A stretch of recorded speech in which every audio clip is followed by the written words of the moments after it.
السلام علیکم ورحمۃ اللہ. إن الحمد لله نحمده ونستعينه ونستغفره ونعوذ بالله من شرور أنفسنا ومن سيئات أعمالنا.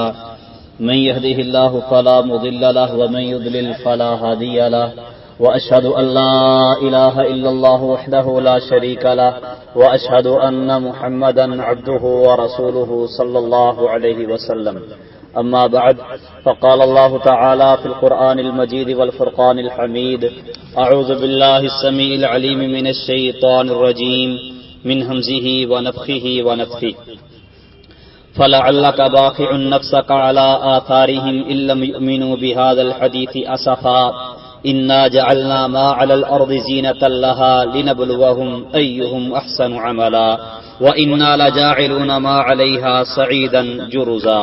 وقال جل وعلا في مقام آخر لعلك باخع نفسك ألا يكونوا مؤمنين إن نشأ ننزل عليهم من السماء آية فدلت أعناقهم لها خاضعين وما يأتيهم من ذكر من الرحمن محدث إلا كانوا عنه معرضين فقد كذبوا فسيأتيهم أنباء ما كانوا به يستهزئون.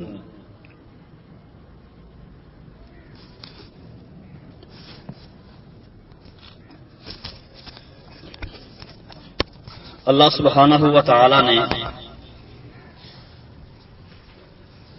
تمام تر انبیاء اور رسول کو جو ایک دعوت دے کر بھیجا وہ بنیادی طور پر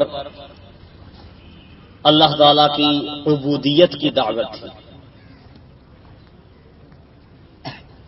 نبی کریم صلی اللہ علیہ وسلم کو بھی اللہ سبحانہ و تعالی نے یہی دعوت دے کر ان کی قوم کی طرف بھیجا.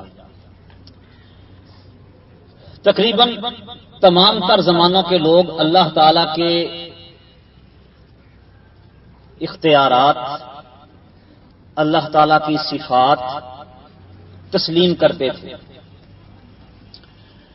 اس بات کا یقین رکھتے تھے کہ زمین آسمان کو پیدا کرنے والا اللہ ہے، لوگوں کو رزق دینے والا اللہ ہے، بارش اللہ برساتا ہے، مشکلات کو اللہ ٹالتا ہے، بیماری کو اللہ تعالیٰ دور کرتا ہے، اولاد اللہ دیتا ہے، زندہ کرتا اور مارتا بھی اللہ ہے. اس کے اوپر کوئی دو رائے نہیں تھی. صرف مسئلہ یہ تھا کہ وہ اللہ سبحانہ و تعالیٰ کو سب کچھ ماننے کے ساتھ ساتھ یہ عقیدہ رکھتے تھے کہ اللہ کے ساتھ ساتھ فلاں بھی بڑا کرنی برنی والا ہے، وہ اللہ تعالی کا بڑا مقرب ہے، بڑا قریبی ہے اور اللہ تعالی اس کی بات ضرور مانتا ہے. یہ ان لوگوں کا اعتقاد تھا.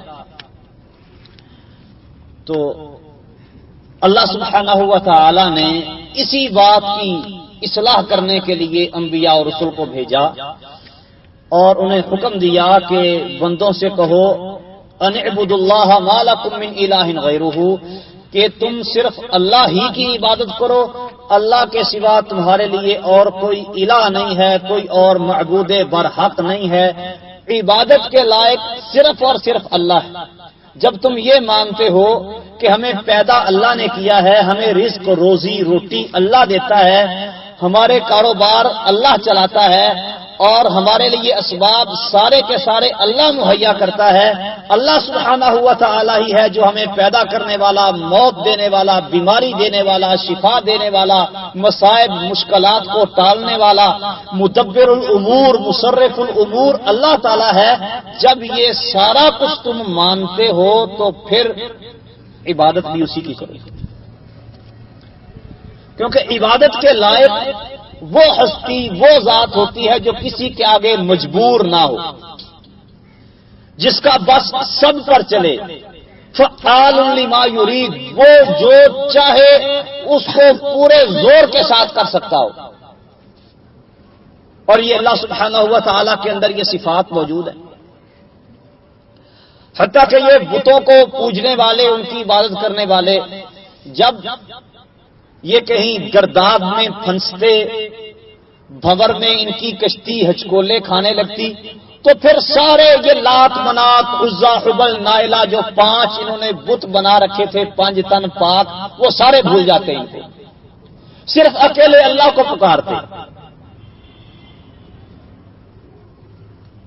قوم نوح انہوں نے بھی 5 بڑے بنائے تھے، ود، سوا، یہوس، یعوق اور نصر۔ وقالوا لا تذرن آلهتكم ولا تذرن ودا ولا سواعا ولا يغوث ويعوق ونسرا۔ 5 بڑے بنائے تھے۔ نوح علیہ الصلوۃ والسلام نے ان کو دعوت دی اور انہوں نے کہا نہیں، یہ جو تمہارے 5 بڑے بڑے معبود ہیں نا، ان کو نہیں چھوڑنا، ان پر پکے ہو کے بیٹھ جائے۔ نوح علیہ الصلوۃ والسلام نے اللہ تعالیٰ سے درخواست کی کہ اللہ میں نے ان کو دن کے وقت بھی دعوت دی ہے، رات کے وقت بھی دعوت دی ہے، اعلانیہ طور پہ چپکے چپکے بھی، اجتماعی بھی، انفرادی بھی، لیکن میری دعوت کے نتیجے میں یہ تیرا کہا ماننے کے لیے شرک کو چھوڑ کے توحید اپنانے کے لیے تیار نہیں۔ اللہ نے عذاب نازل کر دیا۔ ایسے ہی دیگر انبیاء کرام صلوات اللہ علیہم اجمعین وہ اپنی قوموں کو دعوت دیتے رہے، جب انہوں نے اللہ سبحانہ و تعالی کے احکامات کو ماننے سے انکار کیا تو اللہ تعالی نے ان پر عذاب نازل کر دیا۔ نبی کریم صلی اللہ علیہ وسلم کو بھی اللہ سبحانہ و تعالی نے یہی توحید کی دعوت دے کر بھیجا تھا کہ لوگوں کو بتانا ہے، سمجھانا ہے کہ معبود برحق اللہ واحد القہار ہے، اس کے سوا کوئی اور بگڑی بنانے والا نہیں، کرنی بھرنی والا نہیں۔ یہ جو 5 بڑے بڑے کرنی بھرنی والے بنانے کا ایک نظریہ قوم نوح سے چلتا چلتا مشرکین مکہ تک آیا، مشرکین مکہ سے کئی اور لوگوں نے بھی لے لیا ہوا ہے۔ تو بہرحال انہوں نے بھی لات، منات، عزا، حبل اور نائلہ 5 بڑے بڑے معبود، ویسے تو بہت زیادہ تھے، 360 بت تھے کعبۃ اللہ میں۔ جب نبی کریم صلی اللہ علیہ وسلم نے بیت اللہ کو فتح کیا اور اس کو صاف کیا گیا مکہ فتح ہونے کے بعد، تو ان میں سے یہ 5 بہت بڑے بڑے تھے۔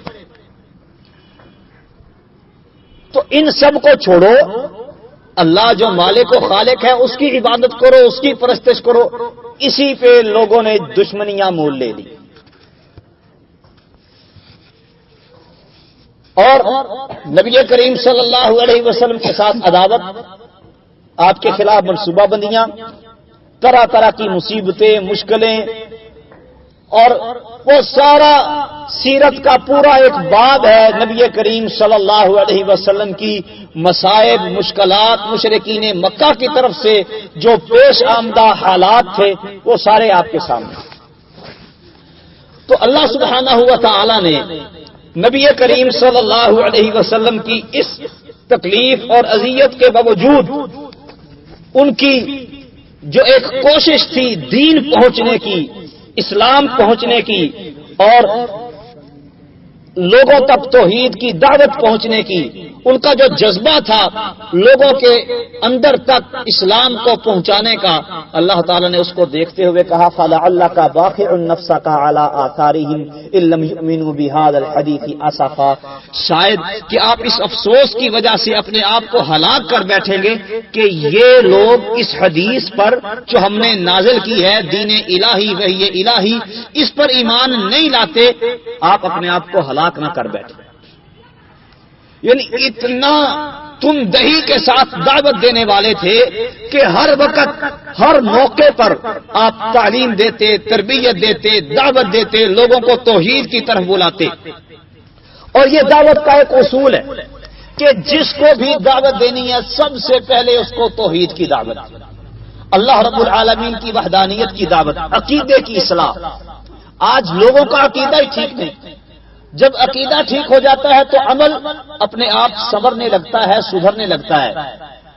دور جاہلیت کے بہت سارے عقائد ایسے ہیں جو آج بھی لوگوں کے اندر پائے جاتے ہیں۔ توہم پرستی بے شمار ہے۔ آپ دیکھ لیں کسی کو چھینک آئے تو لوگ کیا کہتے ہیں، کسی نے یاد کیا، دائیں ہاتھ پہ خارش ہونے لگ جائے کہتے لگتا ہے کوئی مال ہاتھ آنے والا ہے۔ دیوار پہ کوا بیٹھا کائیں کائیں کرنا شروع کر دے، یہ سوچنے لگ جاتا ہے، محسوس ہوتا ہے ہمارے گھر کوئی مہمان آ رہے ہیں. یہ توہمانہ سوچ، جاہلوں والی توہم پرستی کا عقیدہ. نبی کریم صلی اللہ علیہ وسلم نے اس کا رد کیا ہے. لا عدوہ ولا تیارہ ولا حامہ ولا سفر، یہ اس طرح کے کوئی الٹے سیدھے شگون اسلام میں نہیں ہے. یہ توہم پرستی بالکل نہیں ہے. حاجی صاحب صبح جاتے ہیں کام کرنے کے لیے، آگے سے کالی بلی گزر گئی، واپس آ گئے. کیوں جی؟ بلی نے راستہ کاٹ لیا، پتہ نہیں کوئی نقصان نہ ہو جائے. منگل کے دن بدھ کے دن سفر نہیں کرنا کہیں کسی کاروبار کے لیے، نقصان ہو جائے گا. یہ توہم پرستانہ عقیدہ، جاہلیت کا عقیدہ لوگوں کے ہاں بھی پایا جاتا ہے. نام اسلام والا ہے، کلمہ اسلام کا پڑھتے ہیں، نبی کریم صلی اللہ علیہ وسلم کو رسول نبی مانتے ہیں، لیکن عقیدے کی حالت کیا ہے؟ بالکل پتلی. پھر نام اسلام کا ہے، دعویٰ توحید کا ہے، اپنے آپ کو شرک سے بچانے کا ہے. اور صورتحال کیا ہے؟ جب کوئی مشکل آن پڑتی ہے، کوئی کسی کے نام کے چڑھاوے چڑھاتا ہے، کوئی کسی کے نام کی نظر دیتا ہے، کوئی کسی کے نام کی نیاز دیتا ہے. چل رہا ہے، سب ہوتا ہے، لیکن ہیں مسلمان، مور لگی ہوئی ہے. کیوں؟ اس لیے کہ باپ بھی میرا مسلمان، دادا بھی میرا مسلمان، مسلمانوں کے ملک میں، مسلمانوں کے شہر میں، مسلمانوں کے خاندان میں پیدا ہو گیا. پکا مسلمان ہوں، جو مرضی کرتا ہوں. نماز پڑھوں نہ پڑھوں مسلمان، روزہ رکھوں نہ رکھوں ہوں مسلمان. یہ ایسا گنجا کانا للا لگڑا اسلام اللہ کو نہیں چاہیے.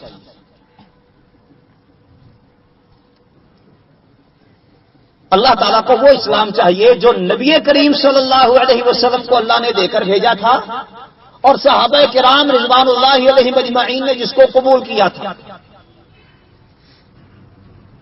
لوگ قسم اٹھاتے ہیں، کوئی کسی کی قسم اٹھا رہا ہے، کوئی کسی کی قسم اٹھا رہا ہے. نبی کریم صلی اللہ علیہ وسلم نے منع کیا، فرمایا من کان حالفا فلیحلف باللہ او لیصمت. جو قسم اٹھاتا ہے اس پر لازم ہے کہ وہ اللہ کی قسم اٹھائے. حلف صرف اللہ کے نام کا، او لیصمت یا چپ ہو جائے. کوئی ماں کی قسم اٹھاتا ہے، کوئی باپ کی قسم اٹھا رہا ہے، چلتا ہے، سلسلہ چل رہا ہے. کوئی مسجد کی بھی لوگ قسمیں اٹھاتے ہیں. اسلام نے کیا عقیدہ دیا ہے، کیا نظریہ دیا ہے، اس کو سمجھنا بہت ضروری ہے. ایک آدمی جو کلمہ پڑھتا ہے، مسلمان ہوتا ہے، اس کا مطمع نظر کیا ہے؟ اللہ کی جنت کا حصول. اور جنت میں صرف مومن آدمی جائے گا، مومن کے علاوہ اور کوئی جنت میں نہیں جائے گا. جامع ترمذی کی صحیح حدیث کہ صرف مومن جان ہی جنت میں جائے گی، جو مومن نہیں جنت کا حقدار نہیں. ہاں، مومن آدمی اگر کبھی جہنم میں چلا بھی گیا، بالآخر وہ جہنم سے نکل کے جنت میں چلا جائے گا. نبی کریم صلی اللہ علیہ وسلم سفارش کریں گے، اللہ تعالیٰ فرمائیں گے جس کے دل میں دینار کے برابر ایمان ہے اس کو نکالو. پھر سفارش کریں گے، اللہ تعالیٰ فرمائیں گے جس نے لا الہ الا اللہ پڑھا ہے اور اس کے دل میں آدھے دینار کے برابر ایمان ہے اس کو بھی جہنم سے نکال کے جنت میں داخل کر دو. آپ پھر سفارش کریں گے، اللہ تعالیٰ حکم دیں گے جس نے لا الہ الا اللہ پڑھا ہے اور اس کے دل میں ایک دانے کے برابر ایمان ہے اس کو بھی جہنم سے نکال کے جنت میں داخل کر دو. آپ پھر سفارش کریں گے، اللہ تعالیٰ فرمائیں گے جس نے لا الہ الا اللہ پڑھا ہے اور اس کے دل میں ایک رائی کے دانے کے برابر ایمان ہے اس کو بھی جنت میں داخل کر دو. نبی علیہ الصلوۃ والسلام پھر سفارش کریں گے، صحیح بخاری کی حدیث ہے بڑی طویل. اللہ تعالیٰ فرمائیں گے اخرجوا من قال لا الہ الا اللہ وفی قلبہ مثقال ذرۃ من ایمان. جس نے لا الہ الا اللہ پڑھا ہے اور اس کے دل میں ایک ذرے کے برابر ایمان ہے اس کو بھی جہنم سے نکالو. نبی کریم صلی اللہ علیہ وسلم کی شفاعت ختم ہو جائے گی. اللہ تعالیٰ فرمائیں گے اب ارحم الراحمین کے سوا کوئی باقی نہیں بچا. ایک مٹھی بھر کے جہنم سے نکال کے ان کو جنت میں داخل کریں گے. لم یعملوا خیرا قط الا التوحید. وہ صرف مومن ہوں گے اور کچھ بھی نہیں پلے میں ہوگا. توحید والے ہوں گے، ایمان والے ہوں گے، اس کے علاوہ اور کوئی نیک عمل انہوں نے نہیں کیا ہوگا. یہ توحید اور ایمان کی برکات ہیں کہ جو بندہ ایمان والا ہے وہ بالآخر جنت میں چلا جائے گا. اور ایمان ہے کیا؟ یہ مان لینا کہ اللہ تعالیٰ ہے نہیں. ایمان کسے کہتے ہیں؟ رسول اللہ صلی اللہ علیہ وسلم نے سکھایا. جبریل امین نے پوچھا ایمان کیا ہے؟ فرمایا ان تؤمن باللہ وملائکتہ وکتبہ ورسلہ والیوم الآخر والقدر خیرہ وشرہ. ایمان کیا ہے؟ کہ تو اللہ کو مانے، اللہ پر ایمان لائے، نبیوں رسولوں پر ایمان لائے، کتابوں پر ایمان لائے، فرشتوں پر ایمان لائے، یوم آخرت پر، اور اچھی اور بری تقدیر پر ایمان لائے. یہ کتنے کام ہیں؟ 6 کام کرے گا تو تو مومن بنے گا. اچھی بری تقدیر پر ایمان لانے کا کیا مطلب ہے؟ عقیدہ رکھنا کہ اللہ سبحانہ و تعالی نے مخلوق کو پیدا کرنے سے پہلے ہی اپنے پاس لوح محفوظ میں قیامت تک ہونے والا ایک ایک کام لکھ دیا، اور جیسے اللہ نے لکھا ہے ویسا ہی ہوتا ہے، اس سے آگے پیچھے نہیں ہوتا. اور مخلوق انسان اللہ کے لکھے ہوئے کے آگے مجبور نہیں ہے. یہ نہیں کہ اب اللہ نے چونکہ لکھ دیا تقدیر میں کہ اس نے یہ الٹا کام کرنا ہے تو لہذا میں اس لیے کر رہا ہوں. یہ بات نہیں ہے. یہ اس کی آپ یوں مثال سمجھ لیں سادہ سی. کلاس میں استاد کو پتا ہوتا ہے کہ کون کتنے پانی میں ہے. وہ اپنے ایک اندازے کے مطابق اپنی ڈائری میں لکھ دے کہ فلاں اسٹوڈنٹ وہ 70% نمبر لے گا، فلاں 50% لے گا، اور فلاں پاس اور فلاں فیل ہوگا. اور اکثر و بیشتر استاد کا اندازہ صحیح ہوتا ہے. کبھی ایسا کوئی چانس ہو جائے کہ استاد کا اندازہ کوئی تھوڑا بہت گڑبڑ ہو جائے وگرنہ استاد کا اندازہ جو پڑھا رہا ہے اس کو وہ سبجیکٹ اس کو پتا ہے کہ کون کتنے پانی میں. اب اگر کوئی فیل ہونے والا کہے چونکہ ٹیچر نے لکھ دیا تھا اپنی ڈائری میں کہ میں نے فیل ہونا ہے اس لیے فیل ہوا ہوں، تو کیا کہیں گے کہ یہ تو بے وقوف ہے، اس لیے عقل کو طلاق دی ہوئی ہے. استاد کے لکھنے کی وجہ سے نہیں، اپنے کرتوتوں کی وجہ سے فیل ہوا ہے. ایسے ہی اللہ کا الحاکمین کا ایک اندازہ ہے. اللہ نے اپنے اندازے کے مطابق لکھ دیا ہے کہ کس بندے نے کب آنا ہے، کب جینا ہے، کب مرنا ہے، کیا کرے گا یہ دنیا میں جا کے، کیا نہیں کرے گا، وہ سارا اللہ نے اپنے اندازے کے مطابق لکھ دیا ہے. استاد کا اندازہ کبھی کبھی غلط بھی ہو جاتا ہے، لیکن اللہ کا جو اندازہ ہے وہ اندازہ ایسا ہے کہ وہ کبھی غلط نہیں ہو سکتا. یہ ہے تقدیر پر ایمان لانے کا مقصد. اللہ نے تقدیر جیسی لکھی ہے، اچھی لکھی ہے، بری لکھی ہے، مانے یقین رکھیں کہ اللہ تعالیٰ نے لکھی ہے اور ہوگا وہی جو اللہ تعالیٰ نے لکھ دیا ہے. ہاں بندوں کو اللہ نے ہدیناہ النجدین راستے دکھا دیے ہیں، چاہے تو اللہ کا فرما بردار بن جائے چاہے نافرمان بن جائے. یہ عقیدہ رکھنا. قیامت پر یقین یعنی میں نے مرنے کے بعد اخروی زندگی کا میرا آغاز ہوگا اور پھر یہ چلتے چلتے اخروی زندگی کا دوسرا مرحلہ ایک آئے گا جب قبریں پھٹیں گی، لوگ میدان محشر میں جمع ہوں گے، اللہ کے سامنے حساب کتاب دیں گے، کھڑے ہو کر میزان لگے گا، اللہ انصاف کا ترازو قائم کرے گا، نیکوں کو اچھی اور بروں کو بری جزا دی جائے گا. یہ یقین رکھنا، یہ یوم آخرت پر ایمان. فرشتوں پر ایمان کیا ہے؟ یہ ماننا کہ فرشتے اللہ تعالیٰ کی مخلوق ہے، وہ اللہ کی اولاد، اللہ کی بیٹیاں یا اللہ کے بیٹے نہیں ہیں، وہ اللہ کی پیدا کردہ مخلوق ہیں، اللہ کے ہاں مأمور ہیں، اور اللہ نے ان کو جو ذمہ داری سونپی ہے وہ کر رہے ہیں. کتابوں پر ایمان کہ اللہ تعالیٰ نے تورات، انجیل، زبور، قرآن نازل کیا ہے. ابراہیم علیہ الصلوۃ والسلام کو صحیفے عطا کیے، موسیٰ علیہ الصلوۃ والسلام کو اللہ تعالیٰ نے صحیفے عطا کیے، اور جو جو کتاب اللہ نے اپنے سچے انبیاء پر نازل کی ہے وہ برحق ہے. ہم اس کو مانتے ہیں، اس پر یقین رکھتے ہیں. ہاں یہ بھی سمجھتے اور یقین رکھتے ہیں کہ قرآن کے سوا باقی تمام تر کتب سماویہ میں تحریف ہو چکی، تغیر ہو چکا، تبدل ہو چکا، اور یہ قرآن کے اندر سابقہ کتابوں کی جو باتیں ذکر ہیں وہی ٹھیک ہیں، باقی سب تبدیل شدہ ہے. انبیاء و رسول پہ ایمان کہ اللہ تعالیٰ نے جن رسولوں کا ذکر قرآن میں کیا ہے، نبی کریم صلی اللہ علیہ وسلم کے ذریعے ہمیں بتایا ہے، وہ یقیناً برحق رسول ہیں، اللہ کی طرف سے فرستادہ ہیں، پیغام بر ہیں، بھیجے گئے ہیں. اور جن کے بارے میں اللہ تعالیٰ نے ہمیں نہیں بتایا تو ان پر بھی ایمان اور یقین رکھنا کہ واقعتاً یہ انبیاء و رسول اللہ تعالیٰ کی طرف سے بھیجے گئے. اللہ پر ایمان، اللہ پر ایمان لانے کا معنی کیا ہے؟ اس کی وضاحت نبی کریم صلی اللہ علیہ وسلم نے حدیث وفد عبد القیس میں خود فرمائی. بنو عبد قیس کا ایک وفد آپ کے پاس آیا، صحیح بخاری کی حدیث. جب وہ واپس جانے لگے اسلام کی بنیادی باتیں سیکھ کے، آپ نے ان کو حکم دیا امرہم بالایمان باللہ وحدہ، انہیں اللہ وحدہ پر ایمان لانے کا کہا، اور پوچھا ہل تدرون مل ایمان باللہ وحدہ، تمہیں پتا ہے کہ اللہ وحدہ پر ایمان لانے کا کیا معنی ہے؟ کہنے لگے اللہ ورسولہ اعلم.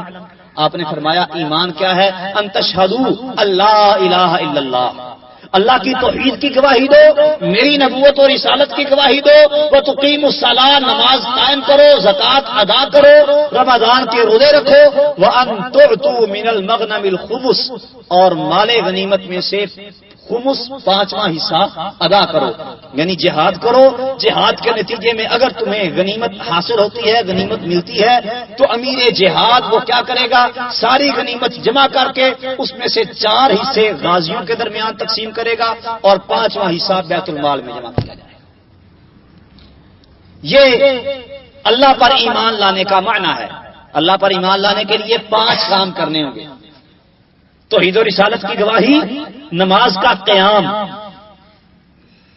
زکوٰۃ کی ادائیگی، رمضان کے روزے رکھنا، اور غنیمت میں سے خمس ادا کرنا. یہ نہیں کہا کلمہ پڑھنا، نماز کو ماننا کہ فرض ہے، زکوٰۃ کو مان لینا کہ فرض ہے، روزہ مان لینا کہ فرض ہے. نہیں، کیا کہا ہے؟ توحید و رسالت کی گواہی دینا، دل سے یقین کر کے اللہ کو ایک واحد یکتا ماننا، نبی کو سچا پیغمبر رسول ماننا، نماز کی فرضیت کو جان کر نماز ادا کرنا، زکوٰۃ کی فرضیت کو جان کر اگر زکوٰۃ فرض ہے تو ادا کرنا، رمضان کا مہینہ آ گیا ہے، عاقل بالغ نوجوان ہے تو روزہ رکھے، مال غنیمت ملا ہے تو اس میں سے خمس ادا کرے. یہ افعال ہیں، کام ہیں کرنے کے جو اللہ وحدہ پر ایمان لانے کے اجزاء ہیں. ان میں سے ایک کام بھی اگر نہیں کرے گا تو اللہ پر ایمان پیدا نہیں ہوگا.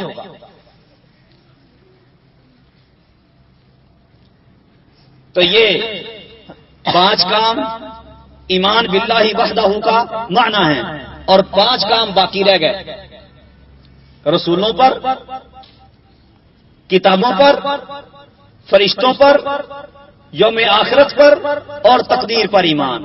5 اور 5 کتنے ہو گئے؟ 10. اسلام کسے کہتے ہیں؟ اسلام کی تعریف نبی کریم صلی اللہ علیہ وسلم نے بتائی. جبریل امین نے پوچھا مجھے بتائیے اسلام کیا ہوتا ہے؟ آپ نے فرمایا اسلام ہے کہ ان تشہد اللہ الہ الا اللہ وان محمدا عبدہ ورسولہ، گواہی دے اللہ کی توحید کی، میری نبوت و رسالت کی، وتقیم الصلاۃ، نماز قائم کر، وتؤتی الزکاۃ، زکوٰۃ ادا کر، وتصوم رمضان، رمضان کے روزے رکھ، وتحج البیت ان استطعت الیہ سبیلا، اگر تیرے پاس طاقت ہے تو بیت اللہ کا حج کر. 5 کام کیا ہیں؟ اسلام،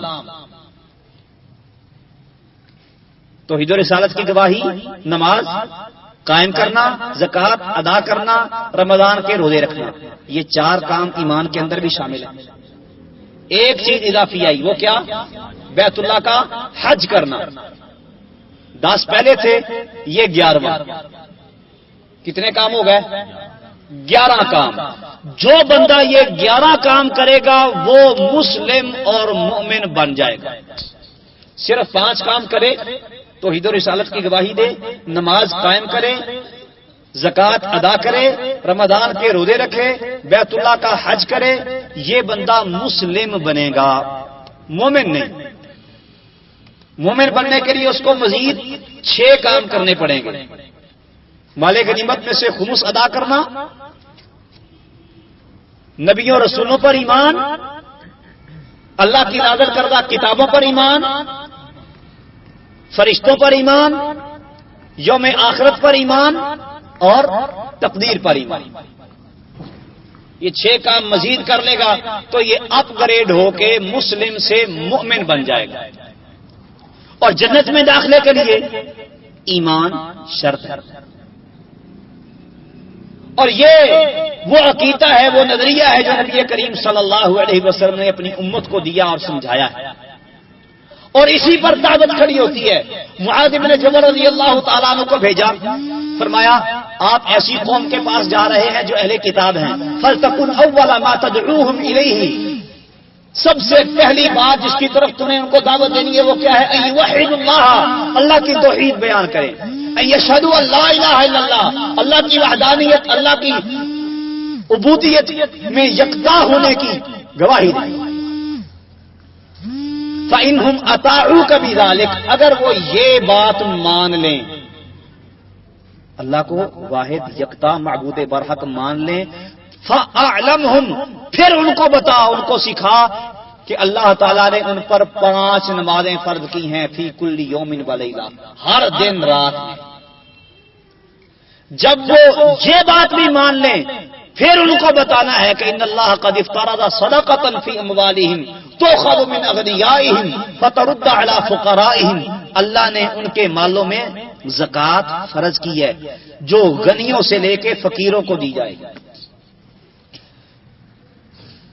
یہ سبیل دعوت ہے، منہج ہے دعوت کا کہ دعوت دینی ہے. سب سے پہلے عقیدہ، عقیدہ درست، پھر نماز، نماز درست، پھر زکوٰۃ، اور اس کے بعد شریعت کے باقی سارے احکامات. ایک آدمی اس نے کلمہ پڑھا صبح 9 بجے، 12 بجے فوت ہو گیا. اس پر کوئی نماز فرض ہوئی ہے؟ ٹائم ہی نہیں آیا اس کی زندگی میں نماز پڑھنے کا، نہ روزہ رکھنے کا ٹائم آیا، نہ کچھ بھی نہیں. ایسا آدمی اگر کلمہ پڑھ کے اور نماز فرض ہونے سے پہلے ہی فوت ہو گیا تو اس کا یہی کافی ہے.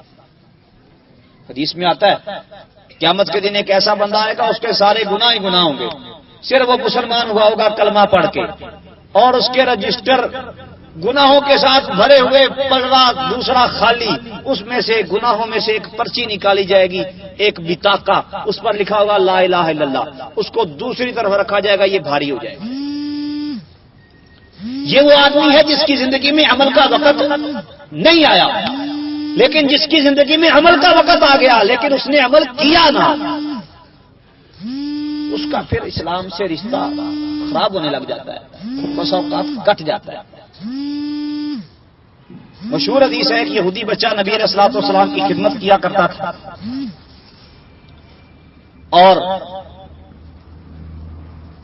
فوت ہو گیا اور بیمار ہوا.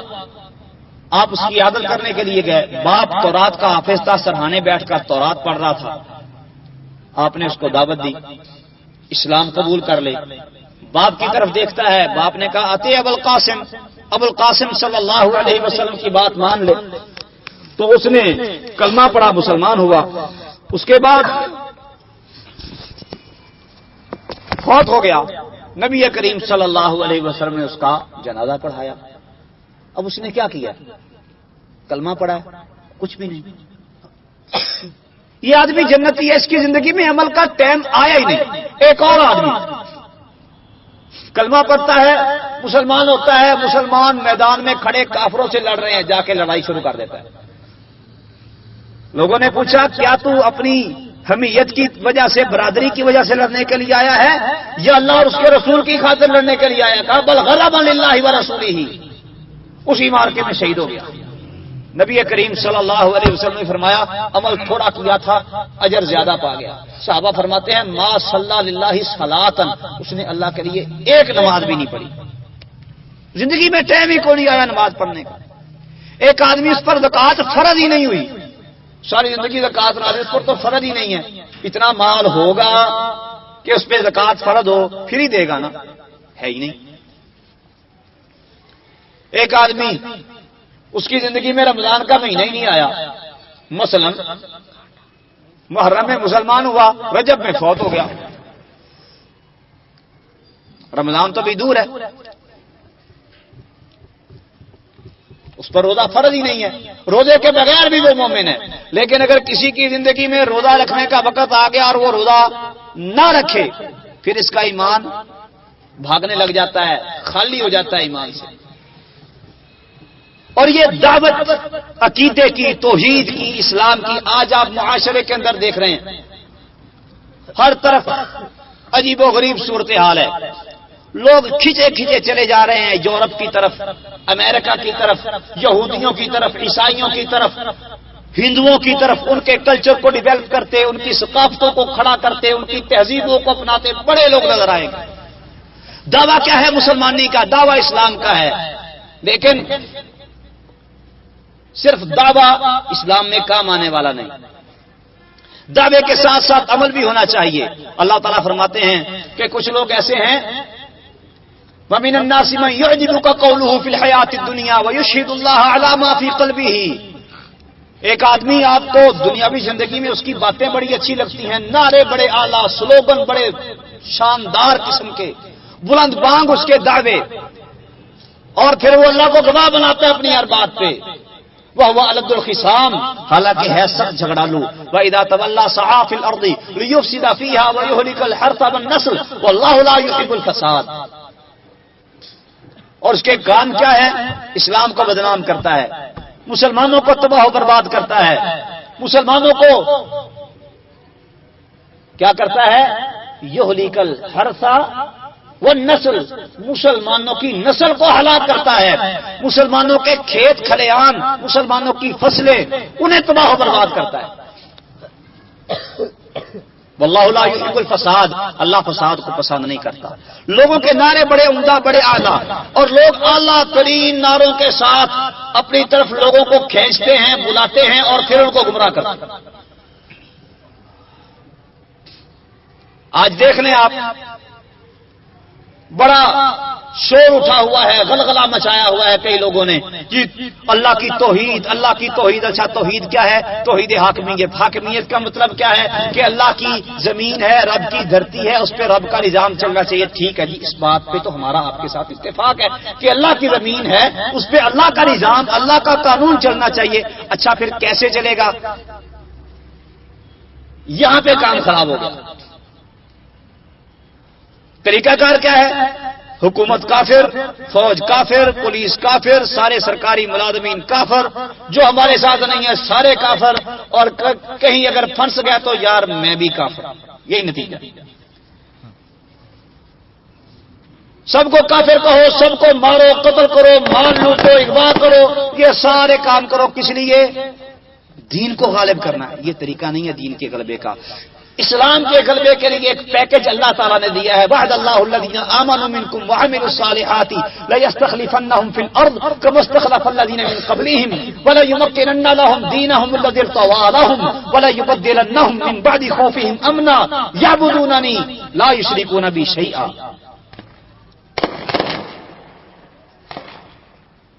خلافت یہ اللہ کا ایک انعام ہے، اور انعام بغیر محنت کے نہیں ملا کرتا. انعام لینے کے لیے محنت دو طرح کی ہوتی ہے. مثال کے طور پہ شہباز شریف نے لیپ ٹاپ تقسیم کرنے کی مہم شروع کی ہوئی ہے.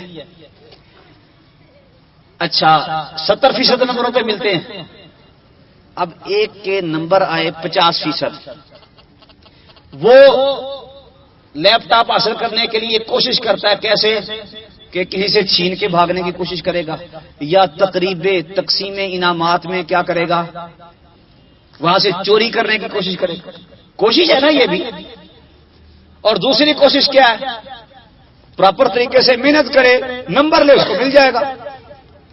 اب جو 2 نمبر طریقے سے لینے کی کوشش کرے گا اس کو کیا ملے گا؟ جوتے. اور کچھ ملنے والا نہیں ہے. چاہے جلدی جوتے پڑ جائیں، چاہے دیر سے پڑیں گے ضرور.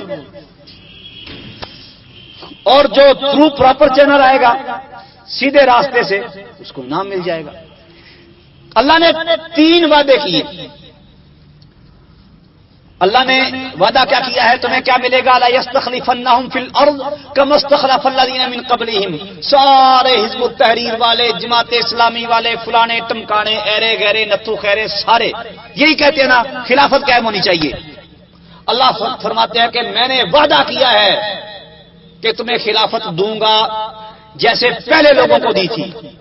سارے چاہتے دین سر بلند ہو، اللہ نے وعدہ کیا ہے وَلَيُمَكِّنَنَّ لَهُمْ دِينَهُمُ الَّذِي ارْتَضَىٰ لَهُمْ. اللہ وہ دین جس کو اللہ نے تمہارے لیے پسند کیا اللہ اس کو غالب کرے گا. سارے چاہتے ہیں دہشت گردی کا خاتمہ، حکومتوں کا زور، آرمی کا زور، اور ساری تحریکوں کا، تنظیموں کا، جماعتوں کا اتحاد کے نام سے کانفرنسز اور سیمینار، سارے کس لیے؟ امن کے لیے.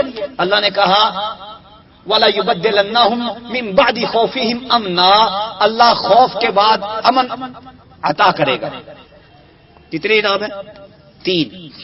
اور ان انعامات کو حاصل کرنے کے لیے پاپڑ بیلنے کی ضرورت نہیں ہے. کام کیا کرنا ہے؟ یہ وعدہ کن کے ساتھ ہے؟ وعد اللہ الذین آمنوا، ان لوگوں کے ساتھ جو ایمان والے. ایمان والے کون ہیں؟ جو 11 کام کرتے ہیں. ایسا معاشرہ آپ کریٹ کر لیں جو ان 11 کاموں کا پابند ہو. وَعَمِلُوا الصَّالِحَاتِ، ان 11 کاموں کے ساتھ جو دیگر اسلام کے اچھے اچھے کام ہیں وہ بھی کرے. سچ بولے، جھوٹ سے بچیں، زنا، غیبت، چغلی، فراڈ، دھوکہ، حرام خوری، سود خوری، رشوت خوری وغیرہ وغیرہ، ان سے بچے. عَمِلُوا الصَّالِحَاتِ یعبدوننی، اللہ کی عبادت کریں. لا یشرکون بی شیئا، میرے ساتھ کسی کو شریک نہ ٹھہرائیں. کتنے ہو گئے؟ 4 کام. ایسا معاشرہ آپ کریٹ کر لیں، کھڑا کر لیں جو ایمان والا ہو، عمل صالح والا ہو، اللہ کی عبادت کرنے والا ہو، شرک سے بچنے والا ہو. اللہ فرماتے ہیں 3 انعام دینا یہ میرا وعدہ ہے. خلافت بھی ملے گی، امن بھی قائم ہوگا، دین بھی غالب ہوگا. اور پھر اس کا طریقہ کار کیا ہے؟ دعوت. نبی کریم صلی اللہ علیہ وسلم نے مکہ میں کیا کیا؟ دعوت دی. مدینے میں جا کے اپنے بادشاہ ہونے کا اعلان کیا؟ بالکل نہیں. دعوت کے ذریعے وہاں کے لوگوں کو ایمان عمل صالح پہ کھڑا کیا، اللہ کی عبادت پہ کھڑا کیا، شرک سے اجتناب پہ کھڑا کیا. لوگوں نے کہا آپ ہمارے پاس ہیں. یہ آگے بیٹھ گئے. آہستہ آہستہ لوگ جمع ہوتے گئے اور ایک اسلامی مملکت قائم ہو گئی. اور پھر اسلامی مملکت وہ دعوتی کو پھیلاتی ہے، دعوت دے رہی ہے، مسلسل دعوت. مشرکین مکہ کو ہضم نہیں ہوئی، انہوں نے تنگ کیا. معرکہ بدر کا بدلہ لینے کے لیے آئے. معرکہ احد جب دیکھا کہ ہر طرف سے جوتے پڑ رہے ہیں، پوری قوم کا اتحاد لے کر کافر مشرک جمع ہوئے. غزوہ احزاب مسلمانوں نے کیا کیا ہے؟ دعوت دی ہے. جب دیکھا کہ سارے مار کھا کے ٹھنڈے ہو کے بیٹھ گئے ہیں، اب چلو جی وعدہ کر لو. صلح حدیبیہ ہو گئی. صلح حدیبیہ ہوئی تو مسلمانوں کے لیے دعوت کا راستہ کھل گیا. خط لکھنا شروع کر دیا. قیصر، کسریٰ، مقوقس، بڑے بڑے جو سپر پاور تھے سب کو دعوت. اسلم تسلم، اسلام لے آپ بچ جائے گا. یؤتیک اللہ اجرک مرتین، اللہ 2 مرتبہ اجر دے گا. یہ کیا ہے؟ اسلام کا طریقہ کار ہے کہ اسلام دنیا میں کیسے سروائیو کرتا ہے، کیسے پھیلتا ہے، اس کا غلبہ کیسے ہوتا ہے؟ دعوت کے ذریعے. جہاد وہاں پہ کرتا ہے اسلام جہاں پہ لوگ دعوت کے راستے کو روکے، جہاں پہ لوگ اسلام کو بدنام کریں، جہاں پہ لوگ مسلمانوں پہ ظلم کریں، وہاں پہ جہاد ہے. وگرنہ اسلام اس لیے آیا ہے لوگوں کو جہنم سے نکال کے جنت میں داخل کرنے کے لیے، کفر سے نکال کے اسلام کی طرف لے کے آنے کے لیے. مسلمان کی تلوار سے اگر کافر کٹتا ہے تو سیدھا جہنم میں جاتا ہے. نبی یہ چاہتا ہے کہ میری امت کے اندر اضافہ ہو. وہ دعوت دے کے لوگوں کو اسلام کی طرف کھینچ کے لاتا ہے. توحید کی دعوت، ایمان کی دعوت، عمل صالح کی دعوت، شرک سے اجتناب کی دعوت. یہ دعوت انبیاء کرام صلوات اللہ علیہ مجمعین دیتے ہیں، ان کے ورثاء دیتے ہیں، جس کے نتیجے میں لوگ جنت میں جاتے ہیں. یہ اسلام کا ایک مزاج ہے اور اس کے لیے محنت کی، کوشش و کاوش کی ضرورت ہے. رسول اللہ صلی اللہ علیہ وسلم نے بڑی قد و کاوش کی، بڑی محنت کی، بڑی جہد کی اور بڑی مصیبتیں جھیل کر اسلام کی دعوت کو پھیلایا. صحابہ کرام رضوان اللہ علیہ مجمعین نے یہ کام کیا. لیکن آج ہم کیا دیکھتے ہیں کہ اسلام کا دم بھرنے والے، اسلام کا نام لینے والے بیچارے، ان کو سمجھ ہی نہیں آ رہی، وہ کسی اور جانب چلتے چلے جا رہے ہیں. اس کی بڑی اہم بنیادی مین وجہ یہ ہے کہ وہ لوگ جن کا اسلام کے ساتھ کوئی تھوڑا تھوڑا تعلق ہے، چاہے ستیلوں جیسا ہے صحیح. آپ کو پتا ہے نا کہ اگر اخبار میں یہ خبر آ جائے کہ تیل 2 روپے مہنگا ہو گیا ہے، آپ جس کو بھی اپنے دوست کو ملیں گے اس کو بتائیں گے جی تیل 2 روپے بڑھ گیا ہے. سارا دن بلکہ پورا ہفتہ اسی کے اوپر مذاکرات ہوں گے اور بات چیت ہوگی، گفتگو ہوگی، جہاں بیٹھے ہیں چائے پی رہے ہیں، کھانا کھا رہے ہیں، 2 منٹ فارغ ہو یہ انہوں نے پیٹرول بم ایک اور گرا دیا۔ لیکن اگر مسجد میں خطبہ جمعہ ہو، کوئی درس ہو، کوئی وعظ ہو، کوئی حدیث، کوئی قرآن کی آیت سمجھ آ جائے، دماغ میں بیٹھ جائے، پتہ چل جائے، وہ کتنے کے لوگوں کو بتاتے ہیں؟ انالیسس کرنا چاہیے نا بندے کو اپنے آپ کا کہ اخبار کی ایک خبر کو پھیلانے میں میرا کتنا کردار ہے اور اللہ اور اس کے رسول کے احکامات کو پھیلانے میں کتنا کردار ہے۔ ہمارا جذبہ دعوت وہ کدھر پھر رہا ہے؟ ہمیں تو اسلام کا پیغام بر ہونا چاہیے تھا کہ جو بات ملے اس کو آگے پہنچائے۔ فَلْيُبَلِّغِ الشَّاهِدُ مِنْكُمُ الْغَائِبَ، موجود ہے ان لوگوں تک بات پہنچائے جو موجود نہیں ہیں۔ نظر اللہ امرأ سمع منا حدیثا فحفظها ووعاها واداها كما سمعها، نبی علیہ الصلوۃ والسلام نے دعا دی اللہ اس بندے کو ہمیشہ خوشیوں سے ہمکنار کرے جو ہماری ایک حدیث کو سنتا ہے، اس کو یاد کرتا ہے اور یاد کر کے منوان آگے پہنچا دیتا ہے۔ اس کا چہرہ حشاش بشاش خوش و خرم خوشیوں سے ہمکنار رہے۔ اور اس دعا کو پانے کے لیے ہر بندے کو چاہیے کہ جو سنتا ہے، جو سمجھتا ہے دین کے احکامات، دین کی باتیں، جتنی اس کو اللہ نے سمجھ دی اتنی آگے پہنچائے۔ اپنے دوست احباب کو دعوت دے، گھر والوں کو بتائے۔ یہ ایک فریضہ ہے ایک مسلم آدمی کا، ایک مومن آدمی کا، کہ اس کے اندر یہ جذبہ، یہ طلب ہونی چاہیے کہ میں نے جو سیکھا ہے، جو سمجھا ہے، اس کو دوسرے تک پہنچاؤں۔ جب یہ جذبہ ہوگا تو یقیناً اسلام کے صحیح احکامات لوگوں تک پہنچیں گے۔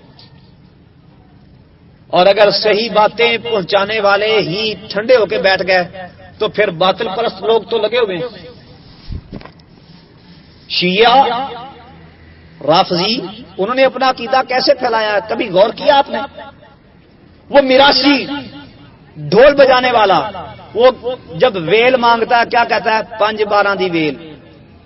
5 سے مراد ان کے 5 تن پاک اور 12 سے مراد شیعوں کے 12 امام، کہ ان کے نام کی ویل مانگتا ہے۔ رافضی فقیر آتا ہے چندہ مانگنے کے لیے، بھیک مانگنے، کیا آواز لگاتا ہے؟ نظر اللہ نیاد حسین۔ اور یہ مومن موحد اس کو جیب سے 5 روپے نکال کے دے دیتا ہے، حسین کے نام کی نیاز دے کے، غیر اللہ کے نام کی نیاز دے کے شرکیہ عمل کا مرتکب ہو جاتا ہے، سوچتا بھی نہیں۔ یعنی وہ جس شعبے میں، جس پیشے میں ہے، اپنی جھوٹی دعوت کو پھیلانے کے لیے سرگرم عمل ہے۔ عیسائیوں کو دیکھ لیں، کوئی موقع نہیں چھوڑتے دعوت دینے کا، وہ کسی میدان میں چلے جائیں، حتیٰ کہ مسلم ممالک میں آفات زدہ علاقوں میں، سیلاب زدہ، زلزلہ زدہ علاقوں میں کیمپنگ کرتے ہیں، وہاں پہ یہ لوگ امداد لے کے آتے ہیں اور لوگوں کو عیسائی بناتے ہیں۔